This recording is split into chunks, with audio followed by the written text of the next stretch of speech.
नमस्कार, मैं नवीन कुमार। आइए डालते हैं एक नज़र आज की खबरों पर। विधानसभा चुनाव से पहले एनडीए में भारी घमासान। जीतनराम मांझी ने केंद्रीय कैबिनेट छोड़ने की दी धमकी, कहा भय बिन होए न प्रीत। बिहार में इसी साल विधानसभा चुनाव होना है और इससे पहले एनडीए में घमासान तेज होता जा रहा है। एनडीए गठबंधन में अपनी पार्टी हम की उपेक्षा से नाराज जीतनराम मांझी ने केंद्रीय कैबिनेट से अपने इस्तीफे तक की खुली धमकी दे दी है।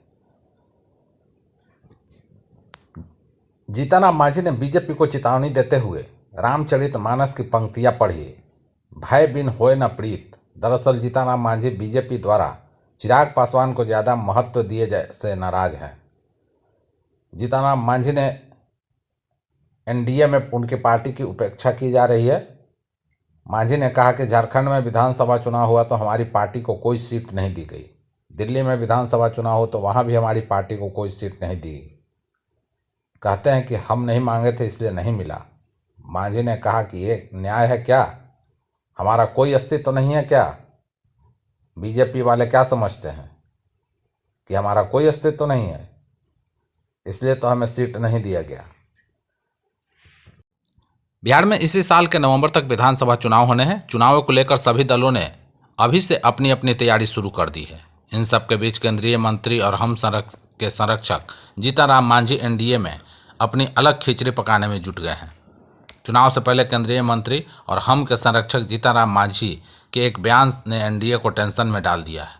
दरअसल केंद्रीय मंत्री ने एनडीए में हम के साथ धोखा होने की बात कही। उन्होंने कहा कि अब बिहार में वो अपनी औकात दिखाएंगे।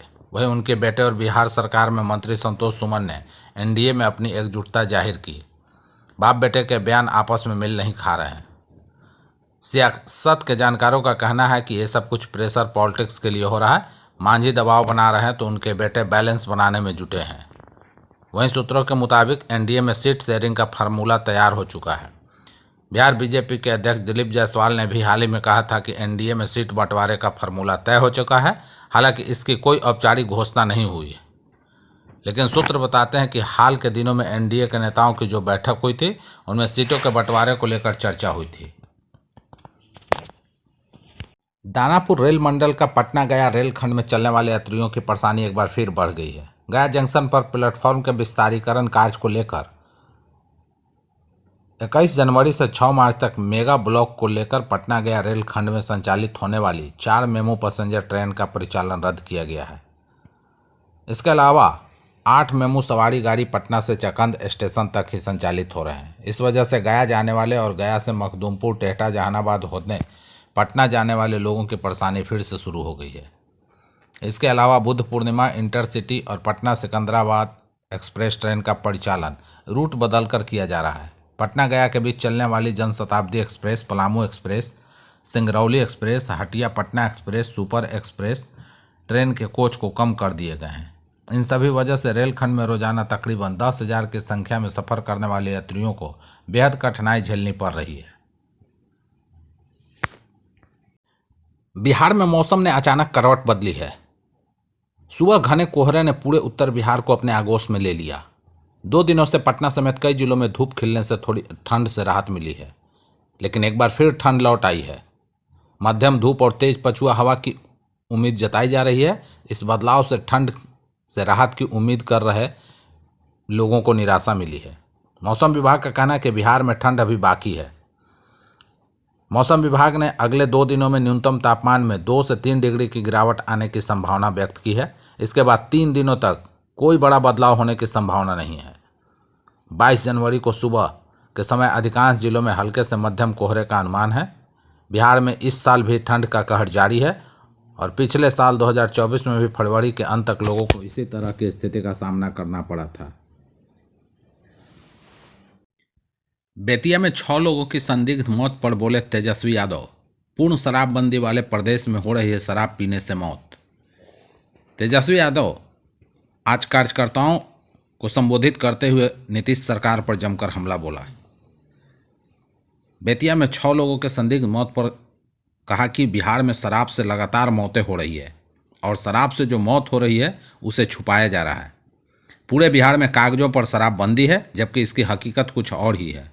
पूर्ण शराबबंदी वाले बिहार में शराब कैसे आ रहा है और कौन ला रहा है, यह सब सरकार ने फिक्स कर दिया है। यह पूरी तरह भ्रष्टाचार की सरकार है।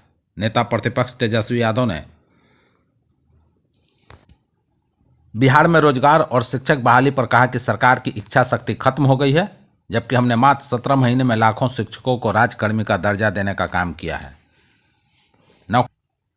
नौकरी देने के नाम पर मुख्यमंत्री नीतीश कुमार कहा करते थे कि वेतन के लिए पैसा बाप के पास से लाएगा क्या, लेकिन 17 महीने हम सरकार के साथ रहे और लाखों लोगों को रोजगार देने का काम किए। जाम में फंसी सरकार, गाड़ी से उतरकर पैदल ही निकले मंत्री। सायरन बजते रहे लेकिन लोग नहीं हटे। बिहार में जाम के झाम से आम लोग ही नहीं, खास भी परेशान हैं। राजधानी पटना से लेकर जिला मुख्यालयों में जाम की भयावह स्थिति है। हालात ऐसे हैं कि सरकार को भी जाम का सामना करना पड़ रहा है। गोपालगंज शहर में सरकार को भीषण जाम की स्थिति का सामना करना पड़ा। मजबूर होकर नीतीश कैबिनेट के मंत्री व भाजपा के प्रदेश अध्यक्ष दिलीप जायसवाल को गाड़ी से उतरकर पैदल जाना पड़ा। गोपालगंज के महाजाम में बीजेपी के प्रदेश अध्यक्ष और मंत्री डॉक्टर दिलीप जायसवाल भी फंस गए। जाम में मंत्री का काफिला फंस गया। इंतजार किया लेकिन महाजाम खत्म होने का नाम नहीं ले रहा था। इसके बाद भाजपा के प्रदेश अध्यक्ष और राजस्व एवं भूमि सुधार विभाग के मंत्री अपनी गाड़ी से उतर गए। मंत्री के गाड़ी से उतरे ही आगे पीछे चल रही पुलिस वाले भी गाड़ी से उतर गए और पैदल चलने लगे। बता दें कि राजस्व एवं भूमि सुधार विभाग के मंत्री दिलीप जायसवाल गाड़ी से उतरकर पैदल ही कार्यक्रम स्थल के लिए निकल गए। बिहार में ठंड का कहर अभी थमने वाला नहीं है। कोहरे की मार भी अभी जारी रहेगी। मौसम विभाग ने चेतावनी जारी की है कि अधिकतर जिलों में कनकनी वाली ठंड से लोग बचें। हालांकि लोग घरों में अभी भी धूप रखने को मजबूर हैं। वहीं मौसम विभाग की ओर से अगले कुछ दिनों के लिए पूर्वानुमान जारी किया गया है। पछिया हवा की वजह से सर्दी का सितम अभी भी जारी रहेगा। 26 जनवरी तक फिलहाल अधिक राहत की संभावना नहीं है। पटना में इसे लेकर येलो अलर्ट जारी किया गया है। पूर्वी चंपारण, सीतामढ़ी, शिवहर, मुजफ्फरपुर, समस्तीपुर, सहरसा, मधेपुरा, दरभंगा, मधुबनी, सुपौल, अररिया, कटिहार, किशनगंज और पूर्णिया में अगले 3 घंटे तक घने कोहरे की संभावना बनी हुई है और चेतावनी जारी की गई है। बता दें कि बीते 2 दिनों से कोहरे का कहर बढ़ा है। सड़क पर वाहनों और रेल मार्ग पर ट्रेनों की रफ्तार पर भी ब्रेक लगा हुआ है। प्रयागराज में चल रही महाकुंभ में यूपी कैबिनेट की बैठक हुई। बैठक की अध्यक्षता सीएम योगी ने की। बैठक में योगी कैबिनेट की तरफ से कुछ बड़े फैसले किए गए हैं, जिनके बारे में सीएम योगी ने बताया कि 3 जिलों में नए मेडिकल कॉलेज खुलेंगे। इस बैठक में योगी सरकार के सभी 54 मंत्रियों को बुलाया गया है। कई महत्वपूर्ण फैसला लिया गया। आदित्यनाथ ने कहा कि पूरी कैबिनेट पहली बार महाकुंभ में मौजूद है। राज्य के विकास से जुड़ी नीतियों पर चर्चा हुई। प्रयागराज से जुड़े मुद्दे पर भी चर्चा हुई है। उत्तर प्रदेश एयरोस्पेस और रक्षा तथा रोजगार नीति को 5 साल पूरे हो गए हैं। इसे नवीनीकृत किया जाएगा। अधिक निवेश आकर्षित करने के लिए नए प्रोत्साहनों की भी घोषणा हुई। दिल्ली के पूर्व मुख्यमंत्री अरविंद केजरीवाल ने विधानसभा चुनाव के बीच अब मिडिल क्लास को साधने के लिए एक बड़ा दांव चला है। आम आदमी पार्टी के प्रमुख ने केंद्र सरकार से मिडिल क्लास को राहत देने की मांग की है। उन्होंने केंद्र सरकार के सामने 7 मांग रखते हुए इसे मिडिल क्लास के लिए मैनिफेस्टो बताया है। अरविंद केजरीवाल ने कहा कि उनकी पार्टी देश में पहली बार मिडिल क्लास के लिए मैनिफेस्टो जारी कर रही है। हालांकि इसमें उन्हें कोई नया वादा नहीं किया है। यदि उनकी 4थी बार दिल्ली में सरकार बनी तो किस तरह मिडिल क्लास को और राहत पहुंचाई जाएगी। हालांकि उन्होंने अपने मौजूदा स्कीमों को गिनाते हुए बताया कि इनके जरिए मिडिल क्लास को राहत दी गई है। केजरीवाल की 7 मांगे हैं, जिसमें शिक्षा का बजट 2% से बढ़ाकर 10% किया जाए। प्राइवेट स्कूलों के फीस पर लगाम लगाई जाए पूरे देश में। उस शिक्षा के लिए सब्सिडी और स्कॉलरशिप दिए जाएं। हेल्थ का बजट बढ़ाकर 10% किया जाए। हेल्थ इंश्योरेंस से टैक्स हटाया जाए। इनकम टैक्स छूट सीमा को कम से कम 10 लाख किया जाए। आवश्यक वस्तुओं के ऊपर से जीएसटी खत्म हो। सीनियर सिटीजन्स के लिए मजबूत रिटायरमेंट प्लान और पेंशन की योजनाएं बनाई जाएं। देश भर के सभी अस्पतालों में मुफ्त इलाज मिले। बुजुर्गों को रेलवे में पहले 50% छूट मिलते थे, उसे दोबारा चालू किया जाए।